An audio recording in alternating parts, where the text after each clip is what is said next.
Coulter, of course, the best-selling author. You should have her latest book, Resistance is Futile. Especially if you're a Democrat, you'll learn a lot from this book. And you could follow Ann Coulter on Twitter and Instagram and all that stuff, and go to anncoulter.com. Ann Coulter, how you doing? Great. How are you, Mark Simone? Very good. If Democrats were to read your book, Resistance is Futile, wouldn't they learn that maybe Sharpiegate is not the biggest campaign issue for them?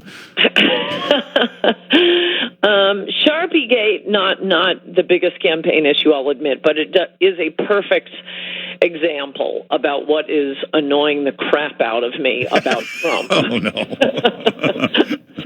And that is... and I wish Republicans would learn this. I was just thinking about this. Why can't they learn the good stuff about Trump? It's good to attack the media.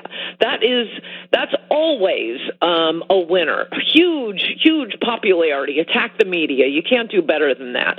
But I just wish he'd do it in the service of a useful cause, like building the wall, like deporting illegals, and not to defend his precious ego, which is really what's going on with that circle around Alabama. Why is he getting in a big fight about this? Why not just say, oh yeah, it was never really headed for Alabama? He loves to get in the big. He enjoys big fights. He loves big fights. Well, okay, but do the big fight. I love the male aggression. I love the vicious and juvenile attacks on the press. I just want it done in the service of a useful cause, and that's not his ego. Yeah. It reminds me during the campaign, and I loved almost everything he did during the campaign. And this is I think kind of an important point. When he remarked that he was losing a case before a judge of Mexican heritage, he said that he thought the judge's heritage may have something to do with it. Everyone, the media screamed, "This is he's a racist, and he's not. You're attacking the judge for his." I'm sorry, I've been reading the New York Times for 30 years, and as far as I understand it, the only point of justice is to count how many blacks there are on a jury. They've convinced us that the race of the decider is the be-all, end-all of justice in America. The point he was making made perfect sense. Everyone was claiming, "Oh, you're going to lose the Mexican vote. Hispanics hate you. You want to build a wall." So the media is saying that. He's agreeing with it on the judge. The only problem with it was about that stupid Trump University. If it had been about, something having to do with his promises to the American people, it would have been a fine little fight with the press. Yeah. You still read the New York Times?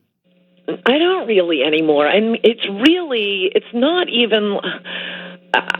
no, nobody I know does. And I was one of the last holdouts, but you're not even getting the truth anymore. You used to be able to, read down to paragraph 19, 20, 23, and all the crucial facts of the story would finally come out, belying the headlines. No, now they're just cutting that any true stuff altogether. Yeah. So what would happen if Trump got reelected, which he will? But if they're this crazy now, what happens after the day after the election? I think they're rather enjoying themselves. You do? The media, yes, they love being hysterical. They love calling people racist. In fact, that the first Christmas that Trump was president, you probably don't remember this. There was a New York Times reporter in Palm Beach where Trump was golfing, ran into him on the golf course, and got this surprise exclusive interview with the president. One of the things Trump said to him, which he originally had off the record, the reporter asked him to please put on the record, and it's the most memorable part of the interview, which was Trump said, "I'm fantastic for the New York Times. The media love me. They've never had ratings like this. This is why I'm going to win re-election, because you guys want me to get re-elected." And I have to say, before Trump was elected, do you know that there were about, I think, 900,000 subscribers to the New York Times. Yeah. Today, 3 million. Well, you're right. I mean, for business-wise, it has been great for them. And it's like creating like the Yankees-Red Sox rivalry. It gives you something to yell about. And so... no, we really hate the Red Sox. Oh. All right. Last night, CNN, I could see doing it. I know! Oh, I'm so glad you watched that. I think No, you I and didn't were the watch only it. people watching it. I didn't watch it, but it was a 7-hour, I'm not kidding, I'm not joking, a 7-hour town hall on climate change, and all they did was talk about tax this, tax that. There's actual new solutions to climate change. And old solutions like nuclear power. Yeah, well, there's new stuff. There's, the problem is the nuclear waste. They have new technology now that eliminates the nuclear waste. There's new technology that can take the carbon out of the air. They never mentioned that. All they talked about was taxing carbon and taxing everything. Yes, and depriving us of things, and how much Republicans and all us deplorables suck because we're not hysterical about climate change. And by the way, I did not watch all 7 hours, but I watched some of it, thinking I'm the only person in America watching this right now. And they were completely crazy. A lot of denunciations of Americans for not taking global warming seriously. Pete Buttigieg, his argument was that, well, the way you appeal to Republicans is by calling environmental damage a sin. I love when Democrats get religious on us. You disagree with us, you're sinning. Yeah, no, there's old technology. Oh, and I tweeted recently, a Harvard professor, it may have been Steven Pinker, but just tweeting out, global warming is real, but pretty much all of it is coming from India and China. Yeah. So unless you get them to stop polluting, anything we do is useless. Yeah, you could actually solve the problem if you agreed to pay for nuclear plants in all these countries. And again, there's new technology can actually eliminate the carbon in 7 hours. Not one CNN moderator could bring that up and ask them about it.